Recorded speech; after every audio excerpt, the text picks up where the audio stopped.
Yaman negerinya para ulama. Lalu kemudian pindahlah Ahmad bin Isa al-Muhajir ke Tarim. Lalu dia punya anak laki-laki namanya Ubaidullah. Ubaidullah punya anak laki-laki namanya Alawi. Alawi ini lain Ba'alawi. Ba'alawi maka disebut mereka keturunan dari Ba'alawi. Kalau disebut Ba'alawi, itulah dia keturunan-keturunannya, itulah dia As-Saggaf, Al-Jufri, Al-Haddad bin Syihab bin Yahya bin Syekh Abu Bakar, Habib Lutfi bin Yahya, Habib Rizik bin Syihab. Lalu kemudian Syekh Abdul Qadir As-Saggaf, Al-Abbas. Kita selalu mengamalkan ratib Al-Abbas, ratib Al-Haddad. Jadi kalau ada orang yang mengecam Al-Habaib Ba'alawi, maka sesungguhnya dia sudah meruntuhkan ratib Al-Abbas, ratib Al-Haddad. Kerjaan siapa ini? Kerjaan komunis. Karena yang benci kepada zuriat Nabi SAW hanya orang yang tidak bertuhan. Kalau ada orang bertuhan, bernabi Muhammad SAW, pasti dia akan memuliakan zuriat keturunan Rasulullah SAW. Saya tidak mengajak orang untuk mengikuti keyakinan saya. Mazhab saya adalah mazhab al-bayan, hanya menjelaskan. Faman syaa falyu'min, siapa yang mau ikut silakan ikut. Wa man syaa falyakfur, siapa yang mau kafir silakan kafir, karena neraka masih banyak seat kosong. Keturunan orang yang menolak Habib, gimana ceritanya Ustaz? Mungkin kasih sedikit pandangan Ustaz. Pertama menolak Habib, nanti lama-lama menolak Islam. Iya. Ujung-ujungnya itu ya di sana. Maka ibarat makan bubur panas, ya. Bubur panas itu dia tidak langsung dari tengah karena panas, pinggir-pinggirnya dulu. Jadi dia menolak. Kalau sudah orang kehilangan kecintaan kepada para habaib, hilang kecintaan pada ulama, hilang mahabbah, dia lama-lama ketika Islam dihinakan, cuek aja. Hati-hati sedang menggerogoti kita, maka kita tetap mencintai para habaib, zuriat Rasulullah SAW, mencintai para kiai, para tuan-tuan guru, para ulama. Itu yang kita tanamkan kepada anak-anak kita. Kenapa Bang Ahmad Ali cinta kepada ulama, cinta kepada para habaib? Karena orang tuanya menanamkan itu. Cerita beliau tentang menimbakan air ya Pak ya. Jadi dari kecil kita nyapu halaman, air wudhu dulu ditimba dari sumur. Jadi kalau ada orang heran sekarang, kenapa Bang Ahmad Ali sayang kepada para habaib, sayang kepada para ulama? Pendidikan orang tua. Sekarang yang menanamkan kebencian kepada para habaib, para ulama yang sekarang, lihat nanti 20-30 tahun akan datang gimana anak-anak. Alhamdulillah sudah ateis. Tidak lagi ada mahabbah, cinta. Hubungan kita ini kan cinta, kasih sayang pada ulama, sayang pada para habaib, sayang pada agama. Kalau ini kita tidak tanamkan, alhamdulillah saat ateis. Terakhir Ustaz, pesan kepada orang yang masih ragu kepada kecintaan terhadap habaib Ustaz. Ajar fa'lam la ilaha illallah, coba baca ayatnya. Fa'lam annahu la ilaha illallah. Sekarang sarana-prasarana ilmu pengetahuan, teknologi, pengajian, cuma di YouTube ini kan tidak bisa membedakan mana Islam, mana kafir, mana sesat, mana hidayah. Karena YouTube itu mesin, dia hanya menunjukkan apapun informasi yang mau dicari, dia paparkan semua. Mau sudah mau neraka ada semua. Maka kalau kita mau selamat, kita ngaji, datang ke guru, datang ke kiai, datang ke pondok-pondok besar. Mana pondok besar pembenci habaib, tunjukkan sama saya. Lirboyo, Kiai Kafabi, pencinta habaib. Pelosok, Gus Kausar, beserta para kiai, pencinta para habaib. Tebu Ireng, pencinta para habaib. Mana pondok-pondok besar yang membenci para habaib? Mereka adalah pencinta para habaib. Habib berarti lama-lama tidak percaya pada Islam. Ini cara berpikir ini saya masih bingung. Tidak percaya pada Habib, berarti tidak percaya Habib itu cucu Nabi lah gitu. Maka itu sama saja dengan tidak percaya kepada Islam. Lama-lama akan tidak percaya pada Islam. ini dalam teori silogisme ini muqaddimah sugro, muqaddimah kubro, natijahnya ini nggak pas. Memang Habibnya sebagai apa? Sehingga disamakan kemudian dengan Islam. Apakah Habib ini termasuk rukun Islam? Sehingga orang yang tidak percaya kepada Habib ini berarti tidak percaya pada Islam. Rukun Islam yang saya tahu kan cuma 5. Syahadat, sholat, puasa, haji, zakat ya. Urutannya mungkin tidak urut ya, nggak apa-apa. Nah, tidak ada itu frase di dalam rukun Islam itu ada Habib itu sebagai rukun Islam. Sehingga kalau kita tidak menjalankan rukun Islam, kita tidak lagi bisa disebut Islam. Tidak ada. Kemudian apakah percaya bahwa Habib itu merupakan cucu Nabi masuk dalam rukun iman? Juga tidak. Sehingga tidak bisa mengeluarkan seseorang dari keimanannya kepada Allah, keimanannya kepada Nabi Muhammad. Apakah Allah dalam Al-Quran pernah mengatakan bahwa Habib ini cucu Nabi? Sehingga kalau tidak percaya kepada Habib itu cucu Nabi, itu kita sama dengan tidak percaya kepada Allah. Tidak ada. Apakah nasab Habib ini setelah disebutkan oleh Nabi Muhammad? Tidak ada. Tidak ada. Nabi Muhammad pernah dalam hadisnya, nanti anak cucuku akan ada yang bernama Alwi. Dia akan punya nama anak namanya Muhammad. Nanti Muhammad akan punya anak namanya Alwi. Tidak ada yang demikian itu. Kalau dia bukan ucapan Allah, dia bukan ucapan Nabi Muhammad, lalu kita tidak percaya bahwa Habib ini cucu Nabi, konsekuensi kita keluar atau tidak masuk dalam kategori iman itu dari mana? Tidak ada. Maka UAS ini dalam bicara, bolehlah kita mendukung Habib ya, mendukung atau jadi mukibin. UAS jadi mukibin silahkan saja. Tapi jangan bodohi jamaahnya. Coba cerdaskan jamaahnya. UAS ketika percaya bahwa Habib itu cucu Nabi, minimal dia punya dalilnya. Dalilnya mana UAS? Bahwa Habib itu cucu Nabi. Saya menantang UAS untuk memberikan dalil. Wahai Imaduddin Usman, ini dalil Habib cucu Nabi. Ini sahih. Selama ini tidak ada. Saya tidak pernah lihat dia mengutip kitab tentang ilmu nasab.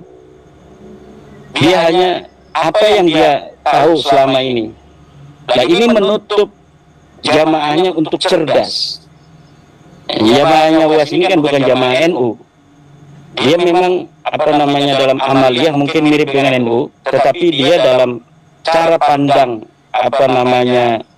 keagamaan harokah itu tidak sama dengan NU.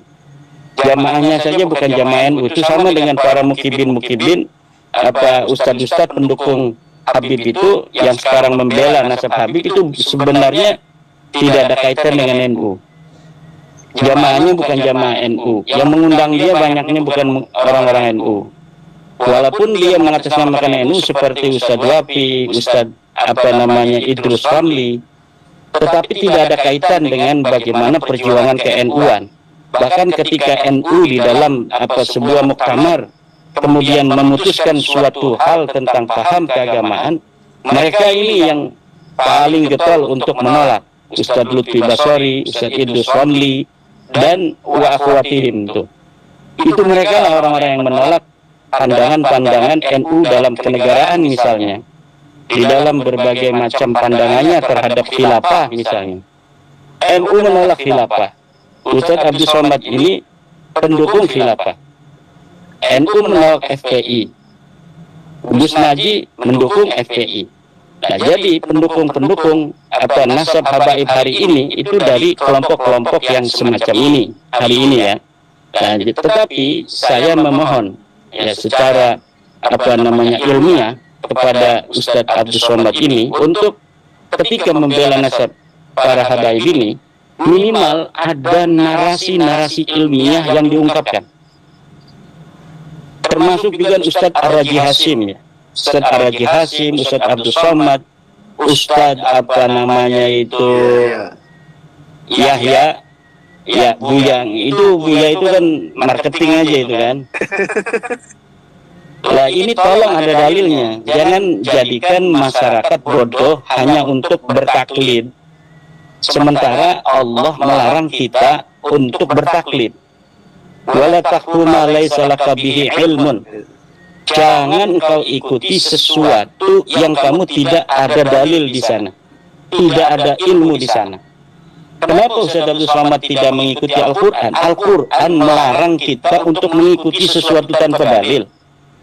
Tapi Ustaz Abdul Somad kemudian jamaahnya diminta oleh dia agar mengikuti bahwa Habib itu adalah cucu Nabi tanpa ada dalil. Dia mengenai sholat segala macam ada dalilnya, hadisnya begini, prek dihafal oleh dia itu hadis-hadisnya. Hanya menghafal saja. Tidak pernah mengutip dari kitab Anu kemudian dibacakan kitabnya. Tidak ada. Hadis-hadis itu orang yang tidak bisa baca kitab kuning pun kalau ada jabar jernya itu bisa membacanya. Maka seorang ulama itu bukan hanya dia yang bisa menghafal hadis-hadis dan menghafal ayat Al-Quran, tetapi dia yang memahami Al-Quran dan memahami Al-Hadis untuk menjadi sebuah way of life bagi umat Islam dalam menghadapi tantangan setiap masa, yang bisa untuk menafsirkan Al-Quran kemudian memberikan jawaban tantangan setiap masa adalah ulama-ulama yang rasikhin, ulama-ulama yang dia memahami Al-Quran secara dalam, bukan hanya tekstual hafalan. Imam Al-Ghazali ini sangat mencela orang-orang yang beriman hanya dengan contekan kemudian menerima kebenaran tanpa verifikasi. Lihat dalam kitab Al-Munqidh min ad-Dhalal umpamanya, bagaimana fase-fase ilmiah seorang Al-Ghazali, dari mulai bagaimana dia bergelut dengan filsafat, kemudian ilmu kalam, kemudian fikih, kemudian tasawuf. Kemudian lihat pula dalam Tahaffutul Falasifah, bagaimana Imam Al-Ghazali kemudian merangkai narasi-narasi ilmiah untuk meruntuhkan teori-teori filsafat yang dianggap bertentangan dengan agama Islam. Inilah yang harus menjadi sebuah suri tauladan bagi kita, orang-orang yang menjadi suri tauladan.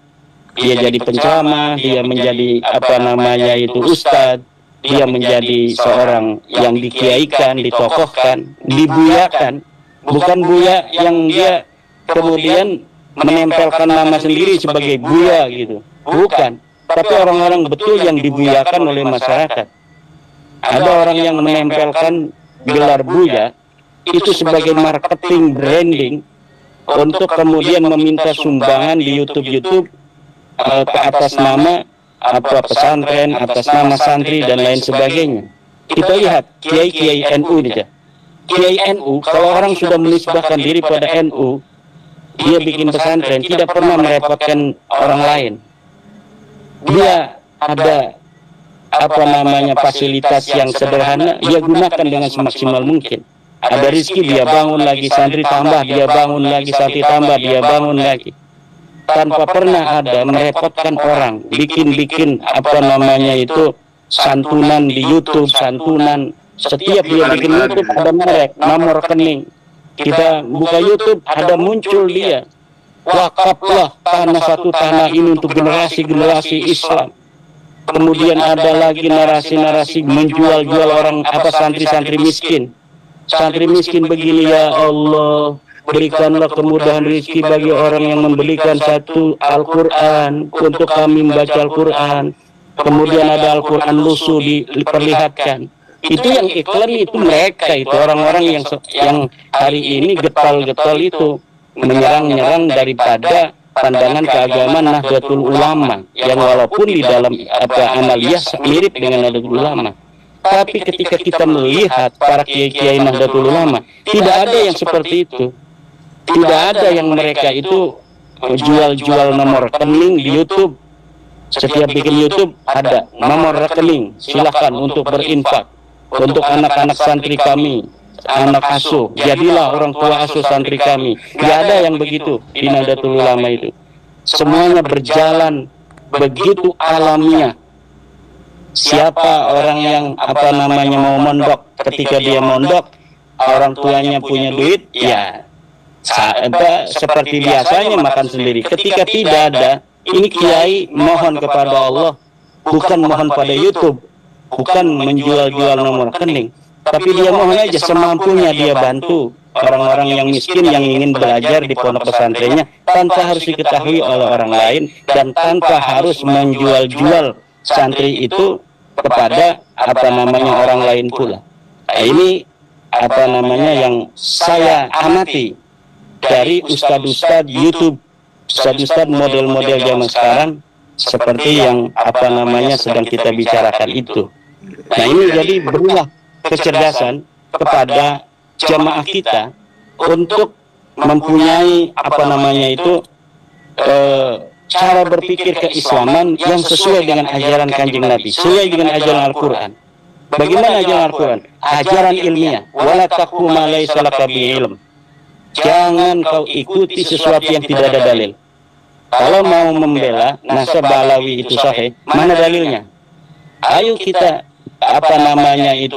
berdiskusi. Ayo kita bicarakan mana dalilnya. Kita sudah mengetahui dari para orang-orang yang membela tidak ada dalil.